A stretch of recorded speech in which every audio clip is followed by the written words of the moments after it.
This edition of Gun Guy Radio is supplied by Alien Gear Holsters. AlienGearHolsters.com. Welcome to episode 142 of Gun Guy Radio. This is a podcast that shines a positive light on the firearms lifestyle. I'm your host, Jake Challen, and this is your weekly dose of positive firearms talk without the politics. And this week we have a special guest, John Patton, a.k.a. Chaos 311 Clarity on YouTube. Hey, John. Hi, Jake. I'm surprised you got that that long name. Dude, that's hard for everybody to get. Totally pulled that out of my butt. So. I'm proud of you. So, yeah, thanks for joining me this week. It's going to be a fun show. This is actually due to a listener email from Bradley. He emailed me asking, he's heard different shows do the topic, how to buy a gun or buying your first gun, but he hasn't heard too much on how to sell a gun. Okay. Well, hi, Bradley. We are about to answer your question. I hope. All right. Well, you can contribute to Gun Guy Radio and the Firearms Radio Network by shopping Amazon. Just simply click through our Amazon banners on gunguyradio.com or firearmsradio.tv. Next time you go shopping, what do you buy on Amazon, John? Anything, everything, cleaning products, costumes and stuff for goofy videos, you name it. Costumes? Yeah, I've worn wigs and stuff. It's funny. If you can't find somebody to be X person, you gotta be that person yourself.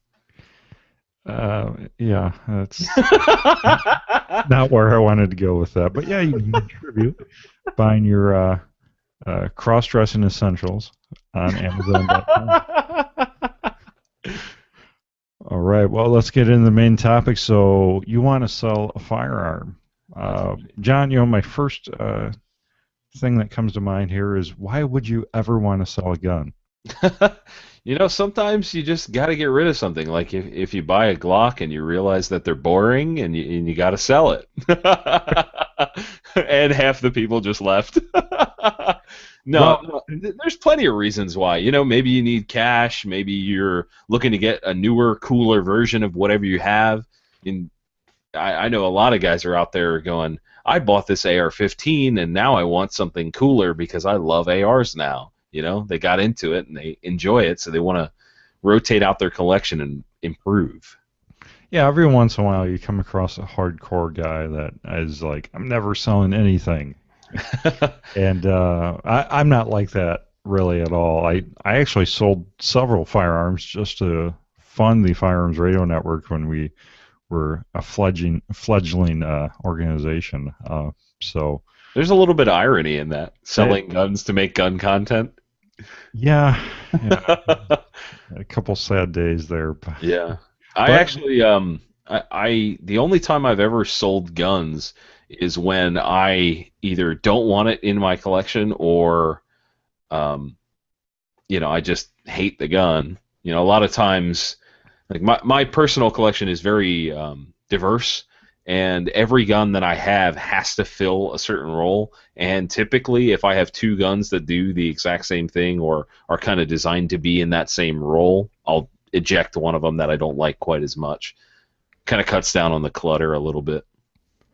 Yeah, I'm very much a person that is really into something, for a while, maybe a few months, maybe a few years. Like I'm a hardcore Glock guy, which I never really was, but get all the Glock stuff, and then you see something else, and then you kind of dive into that full bore. And so I'm kind of guilty of that. I sold all my Glock stuff a while back, but then sometimes, I don't know, maybe a Glock 42 comes out and you're like, that's stupid, but then you're like, well, maybe it's not.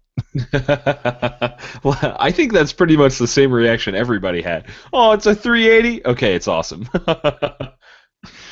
So yeah, there are lots of reasons to buy, sell, but mainly going to talk about the average Joe looking to part with his or her firearms. So let's talk a little bit about places to sell. So let's start out with locally. I guess gun store comes to mind first, but where else might be a local place to offload some firearms? I mean, you could go to a gun show. A lot of people hear about the gun show loopholes and all that kind of stuff, but it is legal to transfer the ownership of firearms at gun shows. You could transfer within the family, things like that. That's my favorite loophole. The one that doesn't exist. Wink, wink. The mainstream media is watching this, and they're going crazy right now. Yeah. Gun show. So why don't well, let's give the rundown of a gun store. So John, you worked at a gun store, right? Yep. Yeah, I've worked at a few gun stores now. The one in Amish country in PA, and then one in the right outside of Philadelphia. So I had a pretty diverse coming up in the gun stores. Okay, so firsthand, why? Let's say I live in your area, same state, and I walk in your gun store. I'm like, hey, I've got this, name that gun. How do I do that transaction? What happens? It's actually really simple. Now, typically, if you take a gun into a gun store, one, make sure it's safe, make sure it's unloaded. For the love of God, make sure that it is unloaded. I can't tell you how many times I had a loaded. Should I carry it in under my shirt and then flip it out? Is that a good No, I mean, each store has their own rules and regulations as to how they want it brought into the store. Some don't want you to bring it in until you let them know and then go back outside and whatever. They each have their own way of doing it. As long as it's safe, you should be fine. You don't be afraid to ask questions. For sure. Yeah, how they want you to handle the situation. That is a really good point. Are you going to just carry an uncased gun in? I had guys do that all the time, and in Amish country, that's not you carry a rifle in the store with no case. You just make sure the action's open, and that's generally acceptable in the more rural areas. Oh, we forgot our disclaimer at the very beginning of the show. We are not experts. Don't claim to be experts. We are not lawyers. Consult your own gun selling gurus.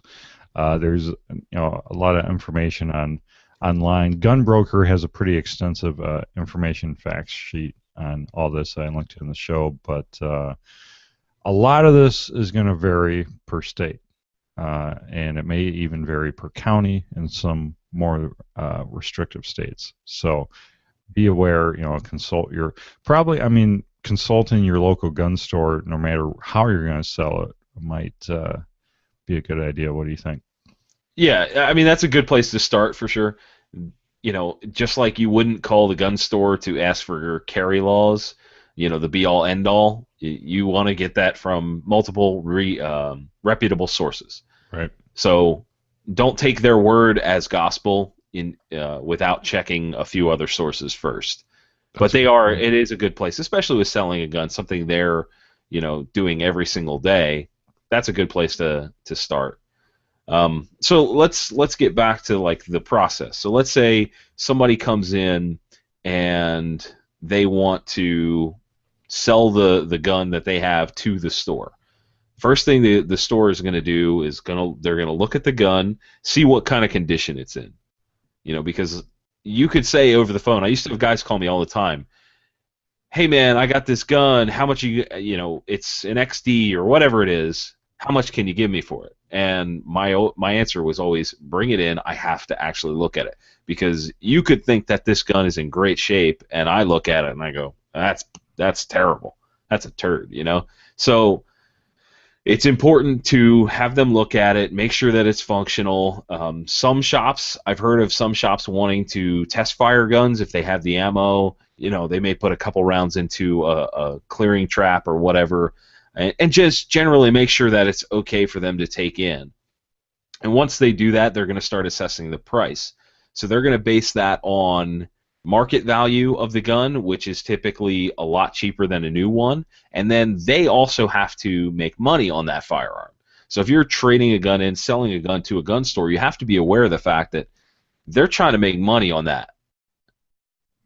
Right. I mean, I can see it breaking up. You have me clear?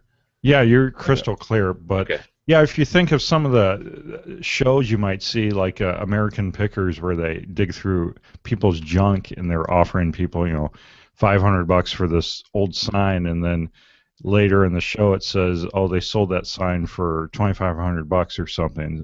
They have to have that markup because they put all the labor into, you know, marketing it after they bring it in, cleaning it up, doing whatever they got to do, paying their overhead to have a profitable business. So you're not going to get the same price as you see someone else selling that gun for.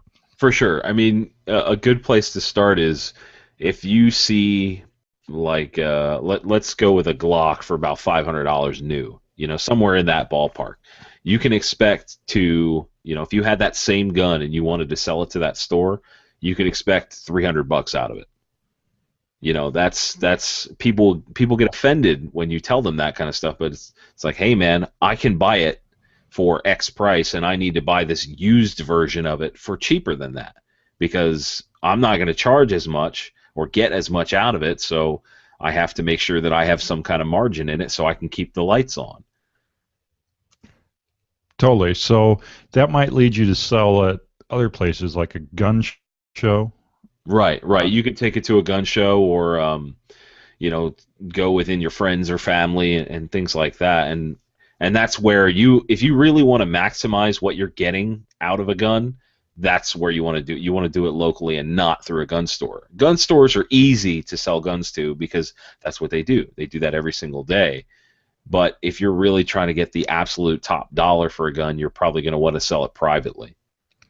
And this is another case where the disclaimer comes into effect here because, especially with handguns, a lot of states are moving towards closing that gun show loophole. So you still have to go through an FFL, even if you find a local buyer, whether it's your neighbor, someone at the gun show, you're still may have to run that through a local federal firearms licensee.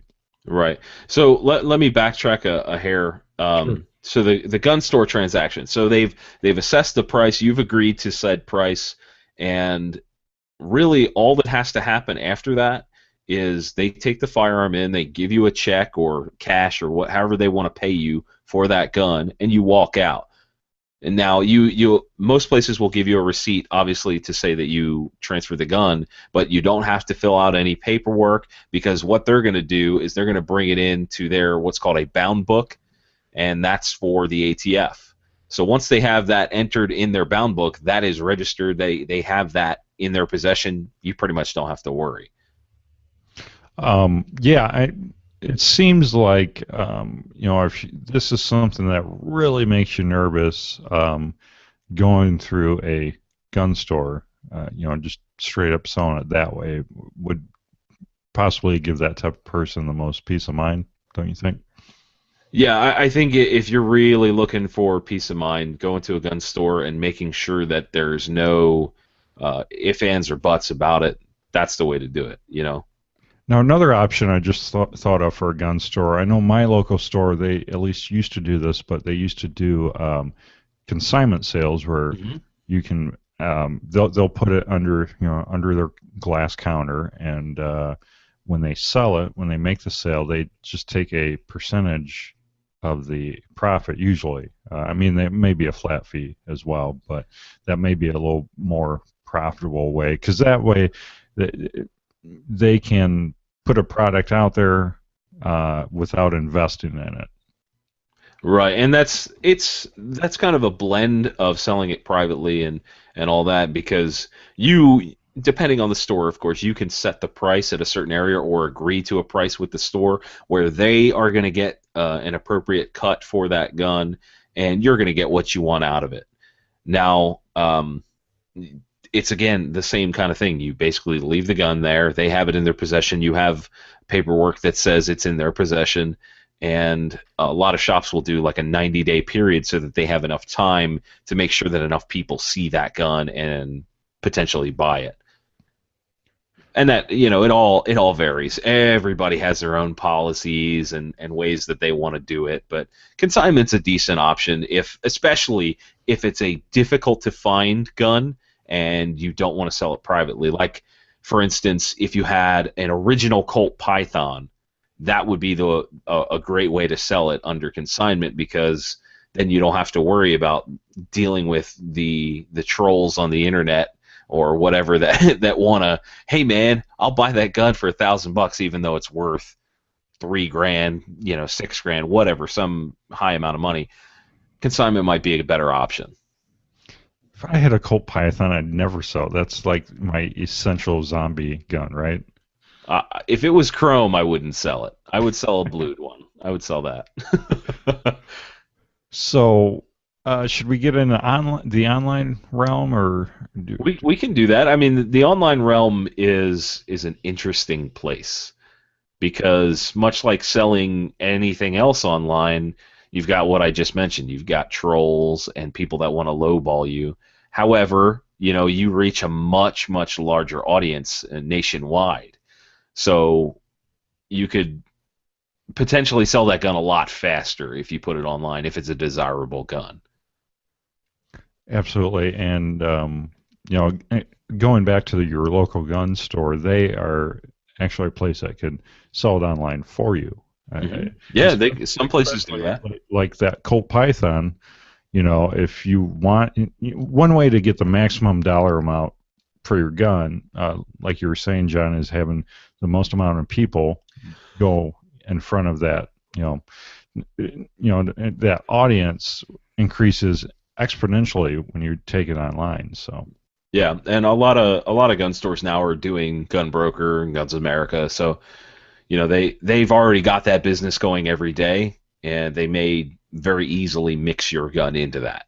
They may be set up for it already, and that way you don't have to create an account and then deal with going to a store and having to ship it, because in the U.S., if you're shipping a gun interstate, my understanding is that you are required to go through an FFL.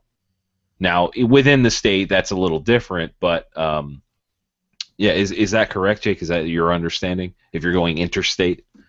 Yeah, if you're going across state lines, you're going to, no matter what, you're going to have to do it through an FFL, is my understanding. Okay. And for me, a gun show loophole closed here in Illinois, so no matter what, even if it's in state, I got to go through the FFL. So that is something to be aware of, your state laws regarding that. So I've bought and I've sold on Gunbroker.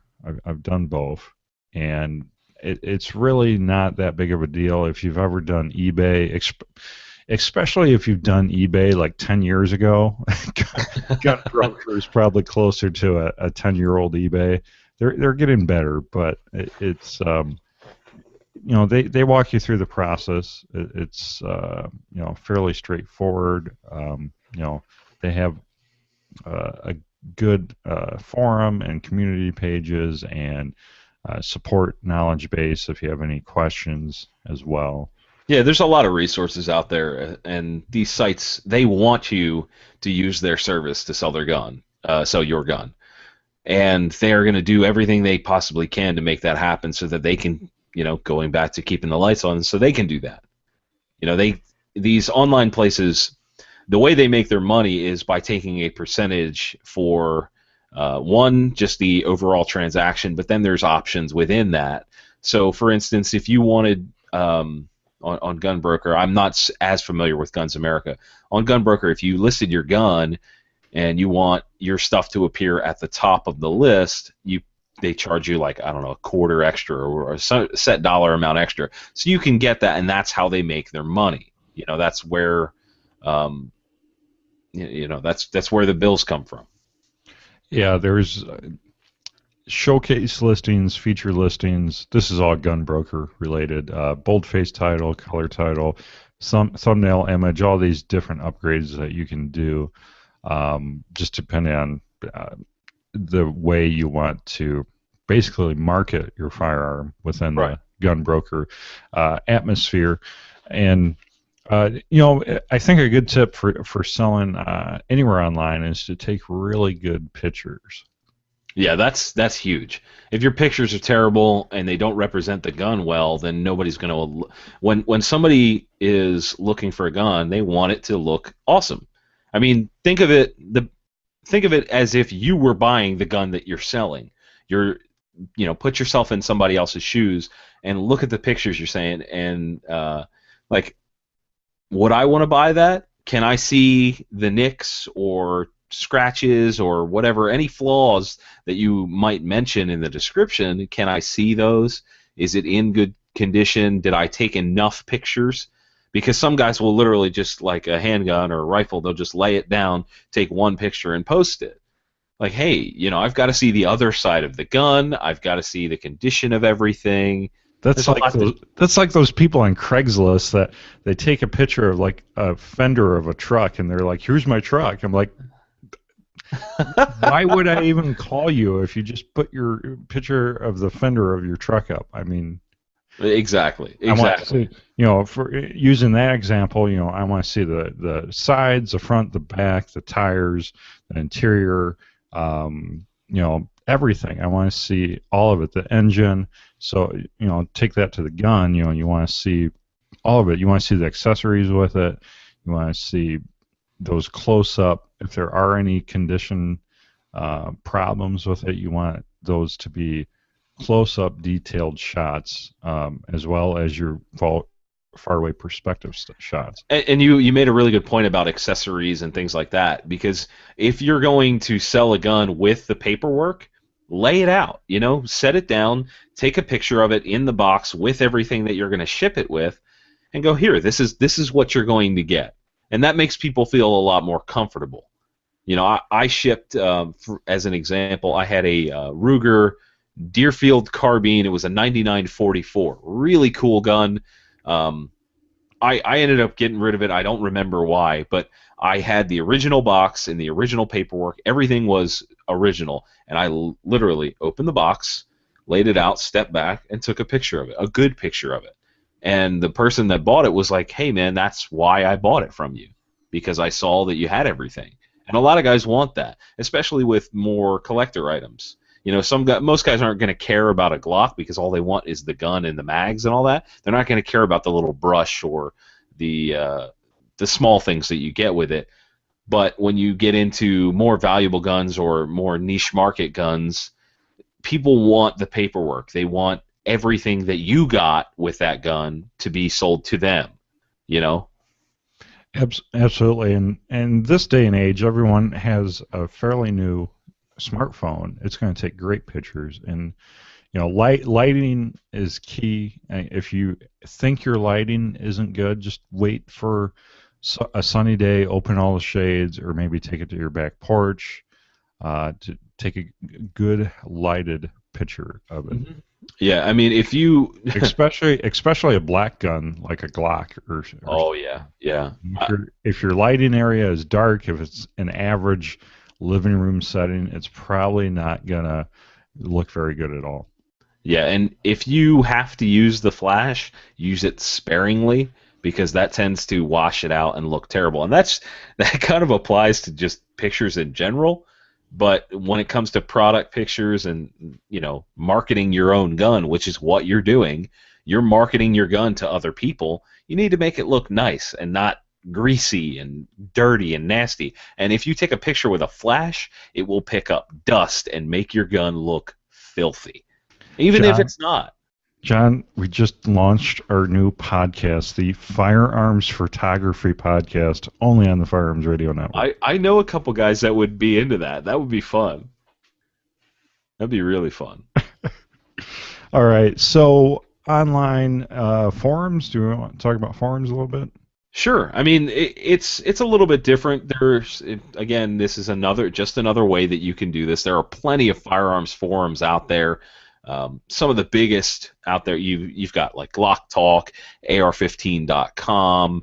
I think it's XD Talk. I may be wrong on that. There's all kinds of gun-specific firearms. I mean, here in Pennsylvania, we have one called PAFOA. It's Pennsylvania Firearms Owners Association, and that's kind of our state and local gun forum. Every state and area has them. I know they're just absolutely. You could literally hop on Google and type in gun forum and be there for 10 years trying to go through all the results. There's so many out there.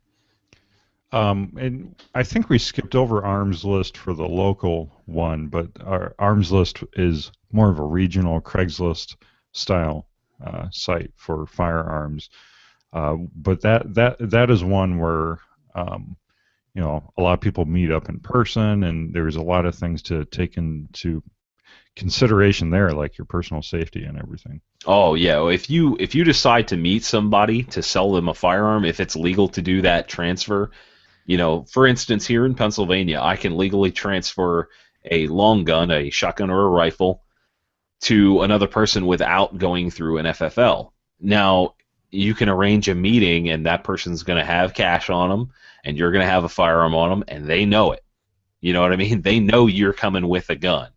So there's been stories about. You want to meet me behind the Walmart where there's no street lights, 12 p.m. Okay, sounds good.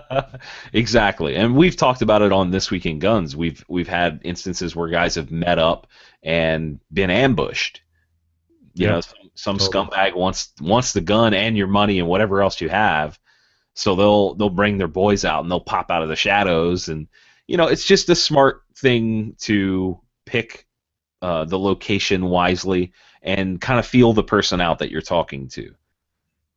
I've had friends that tell me that the only place they'll ever sell a gun is at the police station. They'll go and literally park in the police station parking lot, because if you tell some scumbag that you want to meet him at the police station, you're not going to show. You know what I mean? That's instant. He'll know right where it's at. Almost. Yeah. So, Yeah. You know what? Let me touch on something before we get too much farther. When we're talking about doing local transfers, it is 100% a personal responsibility thing. When you're not going through an FFL and not using a background check, like a legal firearms background check, it is 100% your responsibility to make sure that the person that you are selling that firearm to is not, within your brain, a criminal or what's called a prohibited person. So, we've got guys out there that'll transfer guns to anybody, and that's a shame, but you are the one that is responsible for that, and it's a personal responsibility thing. So yeah, I know a lot of people that will take down the person you're selling to their driver's license. Mm-hmm. And that's a good practice, or license to carry, things like that. If they have one, run in a place, maybe snap a picture with your cell phone because you've got it on you, I'm sure. So it's not a bad thing. And if that person's a little uncomfortable with it, I'm sure you can arrange something like perhaps a bill of sale that you both sign. Well, I was just going to say that a bill of sale is a great idea. That's actually before they closed the gun show loophole here, when I did a person-to-person transfer like that, I took a picture of their driver's license, and then in Illinois you have a firearms identification card. Took a picture of that, and then we did a dual copy bill of sale as well. So, completely have all that information just in case, because the guy didn't seem shady. I wouldn't have even done the deal if I had any kind of inkling that the guy was shady or anything was going on. He seemed like a, completely cool gun guy, good guy, and he, nothing, went off, and if you have, always go with your gut. If your gut's telling you something's up, go with your gut. But nothing like that, and just to cover yourself, it's always good to err on the side of a little bit of paranoia. And 9 times out of 10, if it's a good guy, they're not going to resist, dealing with you and having to create that bill of sale and all that kind of stuff. It's really, I don't think that stuff would hold up in court, but it's just it's a buffer, it's going to help you out if you ever have to prove to the police or have some kind of evidence that you are no longer in possession of said firearm, because every once in a while, they'll do a trace, and they may call you, or I know they call gun shops all the time. Hey, it's the ATF, and we are doing a firearms trace for they. Right, right. But And if you as a regular person get that call, do you want to be like, I have no idea who I sold that to, or do you want to be like, I sold it to this guy, here's his driver's license number, here's his address? right. I'd rather have all the info. Yeah, it's a good practice. I mean, you just have to be safe with it, because you don't want that thing to end up in the wrong hands. And if you can kind of help with that, and keep the U.S. full of responsible gun owners, it's a good thing. Absolutely. So let's talk a little bit about ways to pay online, because this is something else we've talked about on This Week in Guns. PayPal is very anti-gun, as well as other online payment solutions, but there are a few friendly ones, such as Pistol Pay. Now, I have not used Pistol Pay yet. Have you, John? No, I actually, oddly enough, my first night at my first SHOT Show, I met the guy that owns Pistol Pay. It was a really, really weird interaction, but he's a nice guy, and I think it's a great idea. I'm not sure of how the percentages break down, because, again, if you're using someone's services, they're going to take a little bit of cash out of it. Typically, that's on the seller's end. So if somebody were to pay you and you're receiving money, they're going to take a small percentage. I think PayPal takes like 3%. So in that vein, I'm sure it's in a similar percentage-wise, and they're going to take a little bit of cash, but you're still going to make it's going to make your transaction a lot easier and hopefully more secure, and that's part of it. Right. When you go online, you don't know who's sending you a check, so you've got to be careful about that, and that's things like Pistol Pay are a lot faster, and there's a couple more checks and balances, and making sure that you're secure and getting your funds as deserved. So it says the fee charged by Pistol Pay will be split equally between the buyer and seller in a sale transaction. Oh, that's pretty interesting. I didn't know that. Yeah, I didn't know that either. It says Pistol Pay will charge the buyer 2.7% of the transaction value and will charge the seller 2.7% of the transaction value. It kind of sounds like they're double dipping, but this isn't an ethics show. That's for another show. But that percentage there, you'll see that on Gunbroker all the time. That if you pay with a credit card, they're going to charge you 3% more than if you do an ACH or checking, check or money order transaction. So be aware of that. You see that on other places like Bud's Guns if you're buying a gun, for example. A lot of stores do that. If that's true. Cash and a credit price. That's true. A lot of gun stores still do that as well. It's kind of an old way of doing things, I think. But yeah, I agree. I mean, that'd be like going to Walmart, checking out with shopping cart of groceries, and they're like, "Oh, you're paying with credit card. We're going to charge you 3% more." Yeah, the places that have been around a little more and are a little bit more savvy will just build it into their pricing structure. But that's neither here nor there. You could online, in theory, have someone send you cash, which I think is a little bit dangerous because... a little? Yeah, I mean, you don't want just cash with nothing attached to it floating around out there. I've had, when I worked in gun stores, I had people send me cash, and I was like, what are you doing? And that's on them. Like, if somebody sends you cash and you never get it, that's on them. Yeah. So you've got the option of having them send a check, and typically the way to do a check is let it clear. Check with your bank. I don't know. Each bank kind of has their own turnaround time on when a check clears and actually goes in officially into your account. Yep. You want to let it clear and make sure that money is safe in your account, and then you should release or ship the firearm as necessary. You've also got a money order, which is essentially cash, but it's written out to you like a check. So that's a great way to go. Money orders are a really smart. If you're not going to do something like Pistol Pay, I think a money order is the next best way to do it. And some people would suggest doing a U.S. Postal Service money order because they're Yeah. one of the most secure forms. Because there has been a bit of money order and cashier check fraud in the last 10 years, where they just completely bonus money orders or cashier's checks floating around out there. That's been a big issue with eBay because again, eBay gun broker, same kind of system. But so something to be aware of. A cashier check would be something from your bank that Right. they write out to the recipient. Another thing about money orders is that it's consistent. The U.S. Postal Service is a nationwide thing. So Right. you don't, sometimes if somebody goes to their like corner store and gets a money order, you don't know if that's legit. You don't know if it's just like made on a copier or something.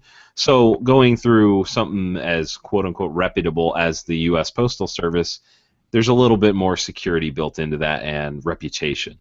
It's just like if you're dealing with a nationwide chain that you're more aware of, or some startup company that you're kind of like, who the heck is that? I don't know if I want to give them my money. What about should we consider paying with Bitcoin or Doge or all those other? That's not I've heard of people doing it. I think it's a little bit still in its infancy. I know they want Bitcoin to grow, but the issue becomes that Bitcoin is not a constant value. The valuation of the dollar or whatever one Bitcoin or whatever it is, that fluctuates. So let's say somebody pays you $500 worth of Bitcoins for a Glock. I mean, we keep going back to that, but that's okay. Somebody pays you that, and then a week later that's suddenly worth significantly less money. Now, it could go the other way and be significantly more, and you could be rich on Bitcoins, but it fluctuates a little bit, so that's something to be aware of. I don't think it's necessarily a bad idea, and in the future that may be the way, paying with credits. It may be, but it actually fluctuates a lot. I mean, the current value as of right now of one Bitcoin is $355 US, but just a few months ago it was almost $1,200. Right. I don't think that's as good of an option for something like this. It seems to me like Bitcoin is more along the lines of investing in commodities like gold and things like that. Well, that's at least how it acts in the as far as the value acts in the marketplace. But a lot of people like the idea of something like Bitcoin because it's supposed to be untraceable. Those off the grid gun guys can get those guns they want to hide in their bunkers. Right. Bitcoin. What's ironic about that is it's an electronic payment for off the grid people. One of the other things that we didn't quite touch on was, actually paying with gold or silver. That is or bartering. Right. Yeah. I mean, that's not uncommon. There are guys out there that have huge stashes of silver and gold. I mean, you remember the show American Guns? Yeah. Where the guy would roll up, he would be in a helicopter, and he'd roll up and just slap down a few gold bars and be like, I want to buy that crazy gun from you. In smaller scale, that does happen.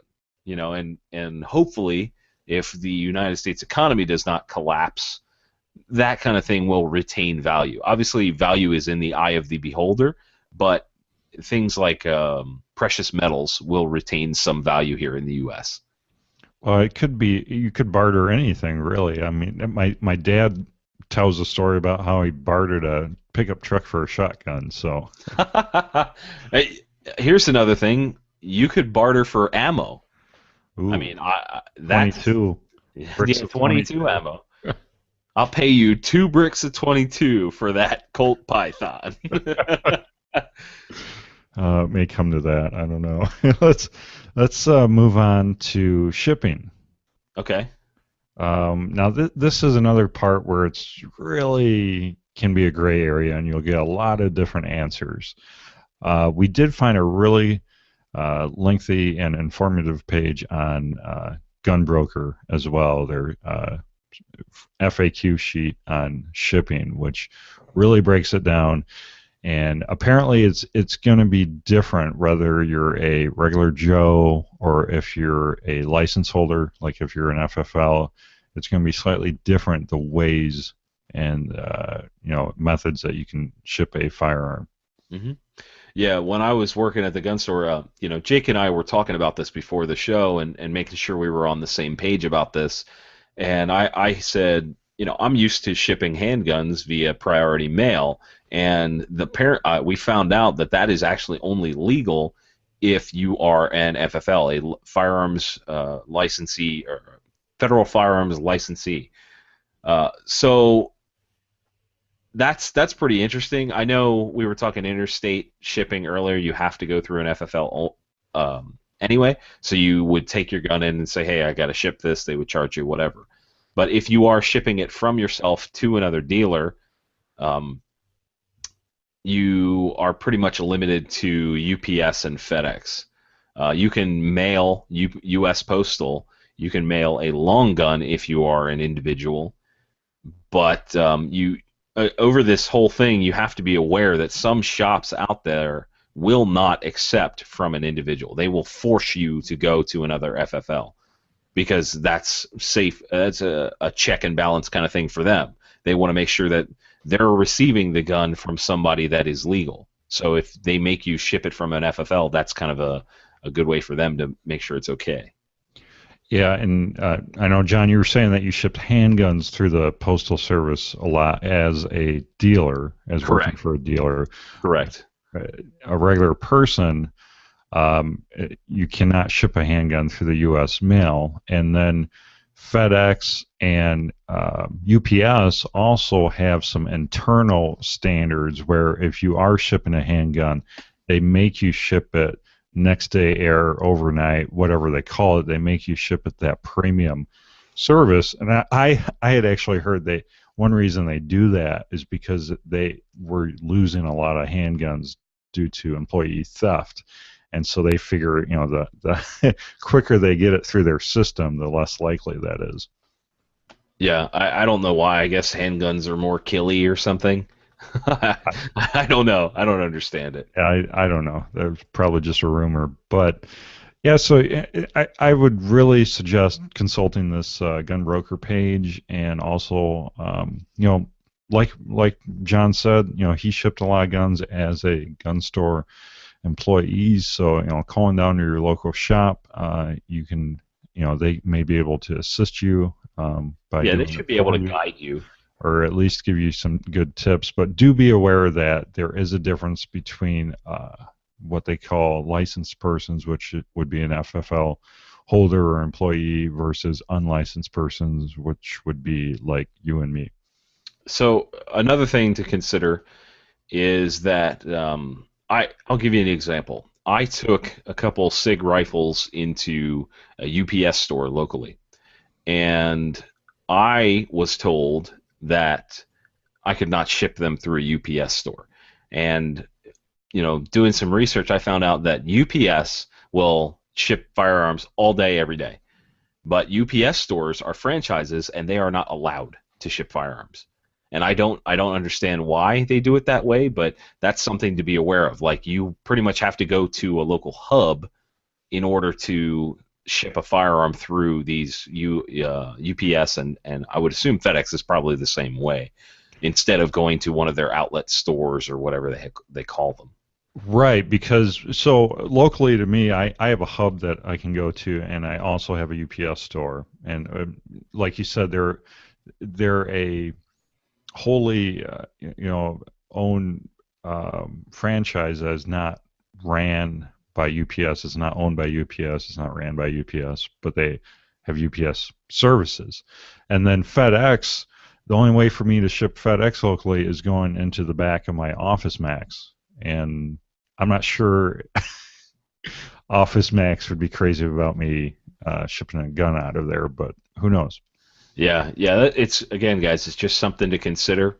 I see. For me, the reason I went to that local place is it was 10 minutes away, as opposed to the hub being a half an hour away. So I figured, let me go down here and ship these guns out. It's a UPS store. It'll be okay because they ship firearms. Well, no, you can't do that here.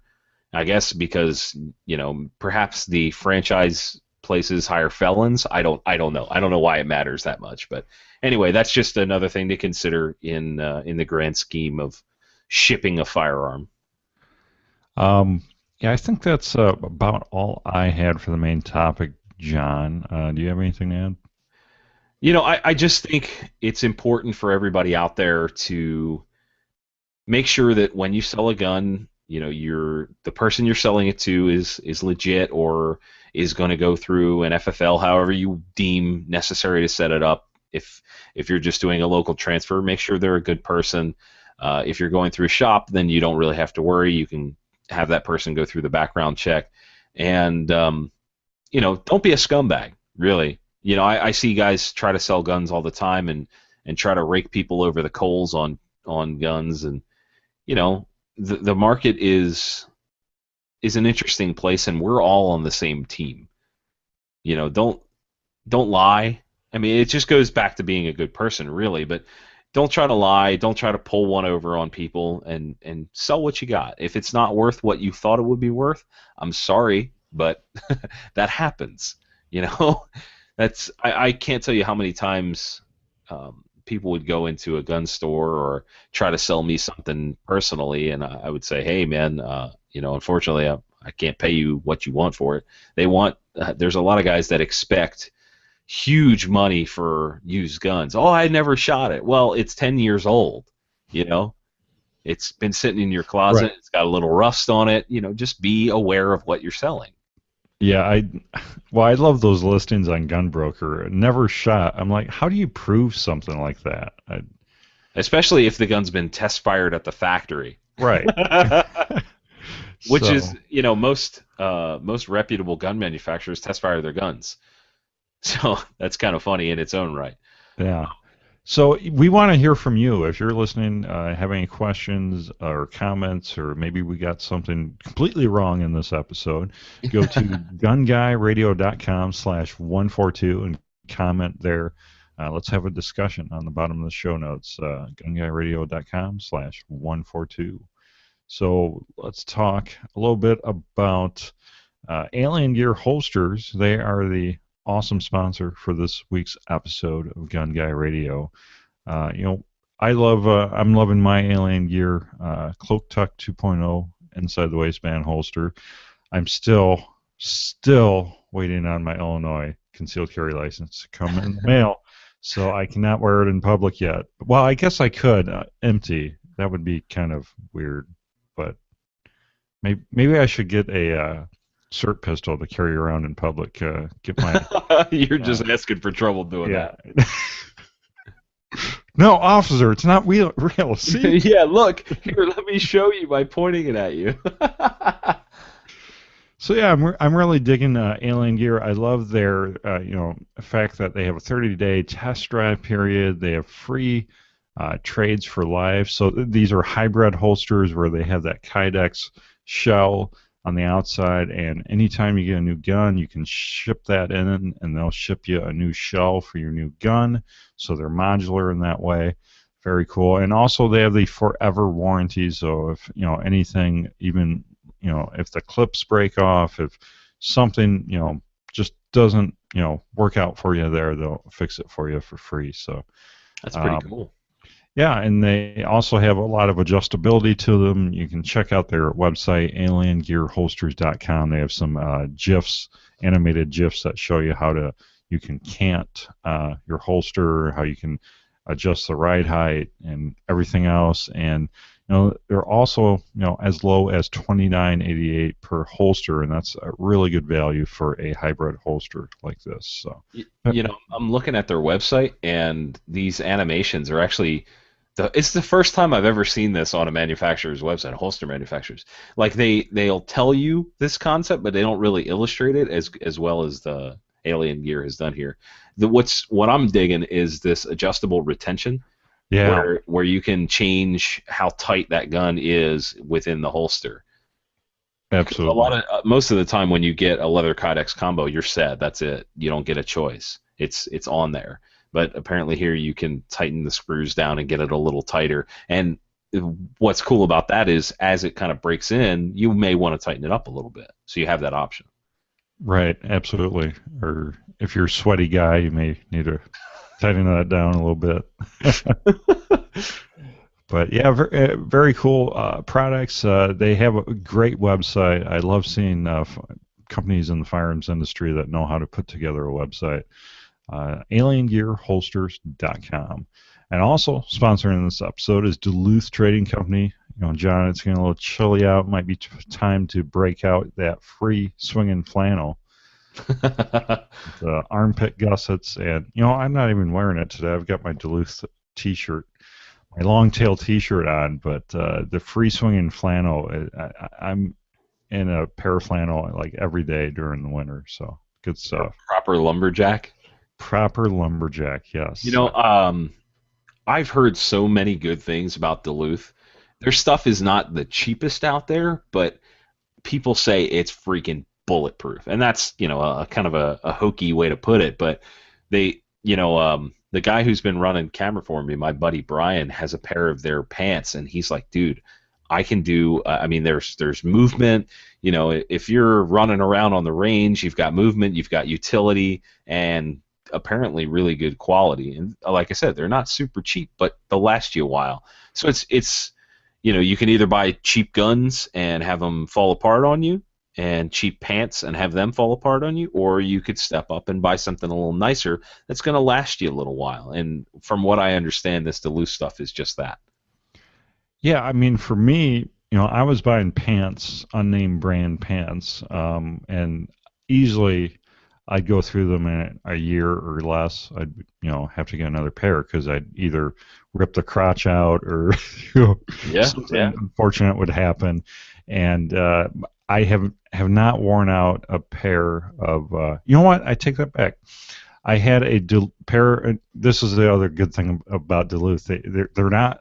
You know, with anything you buy, you're going to have something wear out eventually. So I had a pair that the pocket actually wore through, and you know, I was probably carrying something I shouldn't in the pocket in the first place. But an open knife, possibly something sharp. But they also have their no bull guarantee, so it reads like this: if you're not 100% satisfied with any item you purchase from Duluth Trading Company, return it to us at anytime for a refund of its purchase price. Simple, unconditional, no nonsense, no bull. And you know, they're a sponsor of the show, but they'll do it for you as well. You know, I sent that pair in, they send me a brand new pair. So that is almost unprecedented in clothing companies. Yeah, for sure. Yeah.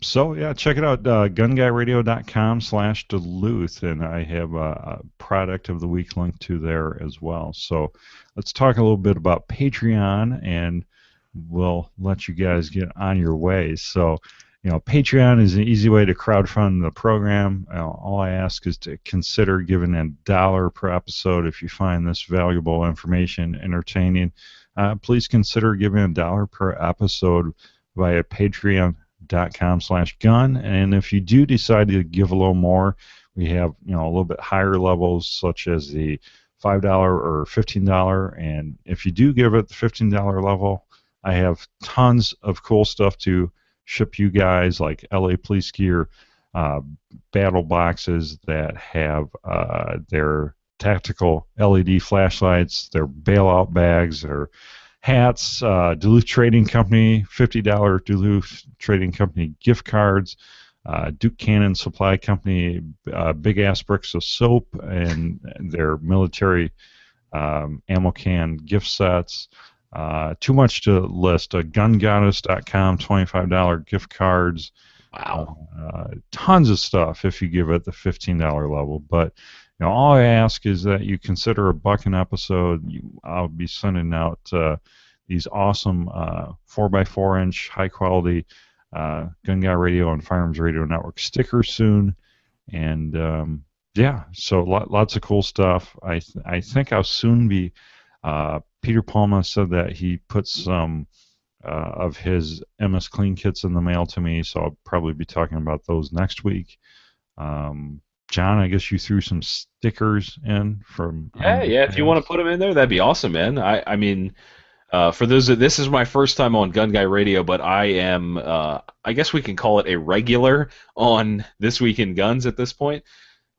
So I think it's cool to be able to one support the listeners because I mean without the listeners, the Firearms Radio Network could not exist. Yeah, And I think it's important to give back. So if I'm on the show all the time and you guys are enjoying the content that we're bringing to you together, then I want to give back to you for supporting what we do here.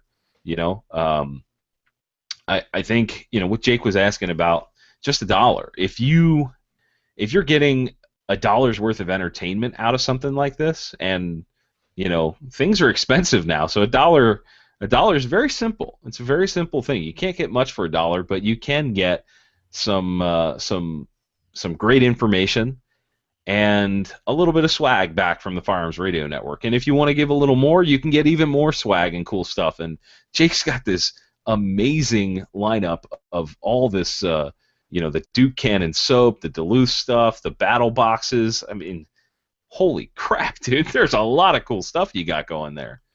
yeah. It's I'm dreading having to box all this up and ship it out. It's going to be a giant box. But that's all right because the people out there, they deserve it, for showing their support. And I know you know that. Absolutely. Absolutely. Yeah. So patreon.com/gun or patreon.com/week. Or John, you also have a Patreon of your own. So that's patreon.com/I'm with Chaos. That's correct. Yeah, you can learn a lot more about me and what I do, and if you enjoy it, you can support it there. It's pretty simple.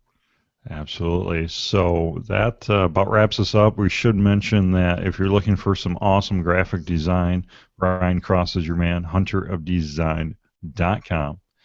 So, yeah, John, why don't you tell us a little bit about what you got going on over on I'm with Chaos?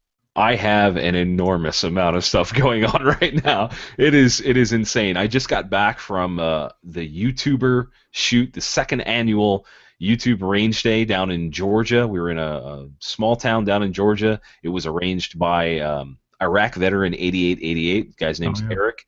And we had everybody that was a YouTube gun guy out there, with the exception of a few that couldn't make it. It was absolutely insane. I mean, there were times of the day where you couldn't hear, even with hearing protection on and all that, and you're like yelling to the person right next to you because there's so many machine guns being fired. I mean, it was there was That's awesome. Chris was there, Troy Industries was there, Fax and Firearms, Fostech was there. They have the Bump Ski, the Defender AR-15, and now the Origin 12 shotgun. Savoy Leather was there, Minuteman Munitions, a lot of cool companies. Anyway, that was a huge event. I've got video coming on that. I've got all kinds of reviews in the works. I do my Q&A Sunday show every week where people can write in, ask me questions, and I answer a few of them on video. So lots and lots going on I'm with Chaos. Hopefully a website soon, so I'll have a landing spot. On the internet? Really? Is that online? What's that? Is that on the internet now? It's there's something there, but the official website is not quite up yet. It's so much going on, so much. Very cool. Yeah, no, you're doing awesome stuff over there, really. Thank you. Thank you. I'm jealous of all the things you're accomplishing over there. I see all the great content you're putting out, and I'm like, dang you, John. Curse you. No, it's awesome because you're just cranking it out, good stuff after good stuff. Yeah, and it's important to me to maintain a certain level of quality. There are guys that will just pump out every day. They've got a new video, but it's terrible. That they just want content to have content. Right. I want good content. I want people to come to my YouTube channel and watch my videos and go, wow, this guy spent a lot of time making sure that the presentation is amazing and I get good information from it. You know, I pride myself on being completely unbiased and putting out very visually beautiful videos, and that's Right. not me being a braggart or anything like that. I make sure that the lighting is good and you know, people enjoy it. It's entertaining and fun. That's what people demand nowadays. I mean, it really is. I mean, not just you know, your firearms entertainment, but any entertainment, any type of consumable online content. I mean, that's what I want, and you know, Right. And you know, anybody can record a video with their cell phone now. So if I'm gonna spend some time and make sure that the products I'm reviewing and the things I'm talking about are special, then I need to put a good bit extra effort into that, and that's what I do. very cool. Well, that about wraps it up. So you can send your. Did we give out your YouTube channel address? I don't know if we did. It's youtube.com/chaos311clarity. You can find me anywhere on social media under chaos311clarity. So just check it out. Cool. Well, again, please leave your thoughts on the bottom of the show notes this episode, and also remember to subscribe via iTunes and leave us that iTunes review. And please consider joining the NRA and the Second Amendment Foundation. I am a member of them both, and you know, we don't talk politics on this show, but they do you know, things for the Second Amendment cause that we as individuals just can't do alone, but collectively we can do great things. So also don't forget to shop Brownells and Amazon using our affiliate links, gunguyradio.com/satisfaction for Brownells, or just look for any of the affiliate banners on the website and click through before you shop.